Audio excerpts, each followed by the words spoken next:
नमस्कार साथियों, आज सुप्रीम कोर्ट के अंदर सेबी सहारा केस में एम्प्लॉइज के ऊपर सुनवाई शुरू हुई। देखिए एक ये रिपोर्ट। पहले सुप्रीम कोर्ट ने शुक्रवार को सहारा ग्रुप के हजारों मौजूदा और पुराने कर्मचारियों के दावों की जांच के लिए एक वेरिफिकेशन कमेटी बनाने का प्रस्ताव दिया।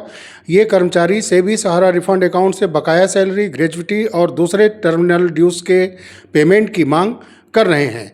यह प्रस्ताव सहारा की कंपनियों, कर्मचारियों और कोऑपरेटिव सोसाइटियों द्वारा फाइल किए गए इंटरलोक्यूटरी एप्लीकेशन के एक बैच की सुनवाई के दौरान आया। कोर्ट ने कहा कि पहला कदम असली कर्मचारियों की पहचान करना और पेमेंट का सोर्स तय करने के पहले देय रकम का पता लगाना होना चाहिए। सुनवाई के दौरान यह बताया गया कि लगभग 770 दावेदारों ने 34 इंटरलोक्यूटरी एप्लीकेशन के जरिए कोर्ट में संपर्क किया था और इन सभी के अलावा जो सहारा ने अपना पक्ष रखा था, कितने एम्प्लॉइज का उनके ऊपर बकाया है, उसमें सहारा की तरफ से कोर्ट के अंदर ये बताया गया, फाइनल किया गया कि लगभग 16,000 लोगों की एक लिस्ट दी है जिनके बारे में उसका दावा है कि वे सहारा ग्रुप की कंपनियों के कर्मचारी हैं और सैलरी, पेंशन और दूसरे रिटायरमेंट बेनिफिट्स सहित उनके बकाया ड्यूज को देने के लिए एक सिस्टम मांगा है। कोर्ट के सामने रखे गए एक ड्राफ्ट प्रपोजल में एक कमेटी बनाने की बात कही गई है जो क्लेम करने वालों की पहचान, उनके employment record, appointment letter, service का समय, क्लेम को सपोर्ट करने वाली डॉक्यूमेंट्री प्रूफ और बताई गई रकम को वेरीफाई करेगी। कमेटी अपनी पहली सुनवाई के 3 महीने के अंदर अपनी रिपोर्ट देगी। जस्टिस एम सुंदरेश और जस्टिस प्रसन्ना वी वर्ले की बेंच ने बताया कि कमेटी का रोल सिर्फ वेरिफिकेशन और सुविधा तक सीमित होगा, न कि विवादित क्लेम पर फैसला सुनाने तक। हम सिर्फ कर्मचारियों की पहचान करने और फिर उनके हक का हिसाब लगाने, इस खास मकसद के लिए एक कमेटी बनाने पर सोच रहे हैं। इसके बाद यह हमारे सामने आएगी और कमेटी की रिपोर्ट पर हम आप सभी की बात सुनेंगे और फिर एक ऑर्डर पास करेंगे। यह मोटे तौर पर 2 काम करेगी। पहला, यह कर्मचारी की पहचान करेगी, फिर यह बताएगी कि वे कितनी रकम के हकदार होंगे।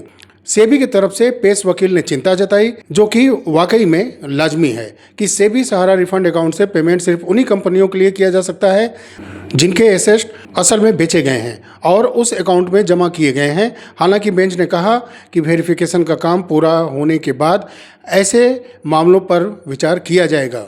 यानी कि सेबी ने जो चिंता जताई उस पर भी पुनर्विचार सुप्रीम कोर्ट कमेटी के एम्प्लॉइज से संबंधित रिपोर्ट आने के बाद करेगी कि ये फंड का व्यवस्था कहां से किया जाए। कोर्ट ने आगे साफ किया कि इस स्टेज पर कमेटी सिर्फ उन क्लेम की जांच करेगी जो कोर्ट में पहले से पेंडिंग हैं, जिसमें कर्मचारियों और सहारा की तरफ से फाइल किए गए एप्लीकेशन भी शामिल हैं, ताकि यह काम मैनेजेबल रहे और बीच में कोई नया क्लेम न लिया जाए। बेंच ने यह भी बताया कि एक बार कमेटी अपनी रिपोर्ट जमा कर देगी तो वह फंड के सही सोर्स और पैसे बांटने के तरीके सहित सभी जुड़े हुए मामलों पर विचार करेगी।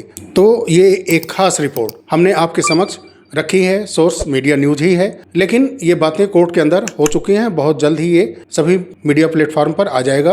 अगर इस पर कुछ और एक्स्ट्रा ऑर्डर की कॉपी में आता है तो वो भी ऑर्डर कॉपी के साथ एक बेहतर एनालिसिस के साथ आपके समक्ष मैं रखूँगा। लेकिन कुछ बातें इसमें स्पष्ट हैं कि एम्प्लॉइज के लिए जो फंड की व्यवस्था की जाएगी उस पर सेबी का चिंता जताना बिल्कुल वाजिब है, क्योंकि जो सहारा की संपत्तियां बिक्री की गई हैं, जो कि रियल एस्टेट और हाउसिंग और सोसाइटीज, यानी कि निवेशकों का जो पैसा सहारा नहीं दे पाई थी, कोर्ट में जो आर्गुमेंट वगैरह हैं उसके मुताबिक तो उन निवेशकों का पहला हक होता है। और जैसा आप जान भी रहे हैं कि आगे चल करके अडानी ग्रुप के साथ डील या कोई और आईए के माध्यम से कोर्ट के अंदर प्रेयर किया है सहारा की प्रॉपर्टियों को खरीदने के लिए, तो वो प्रॉपर्टियां बिक्री होंगी, तब उसके बाद हो सकता है कि फंड रिलीज की जाए एम्प्लॉइज के लिए। तो फिलहाल ये एक बहुत बड़ा अपडेट है सुप्रीम कोर्ट से 24 जुलाई 2026 के शुक्रवार के दिन के आज के सुनवाई का। चलिए साथियों, मिलते हैं बहुत जल्द अगले वीडियो में। तब तक के लिए नमस्कार, जय हिंद, जय भारत, वंदे मातरम।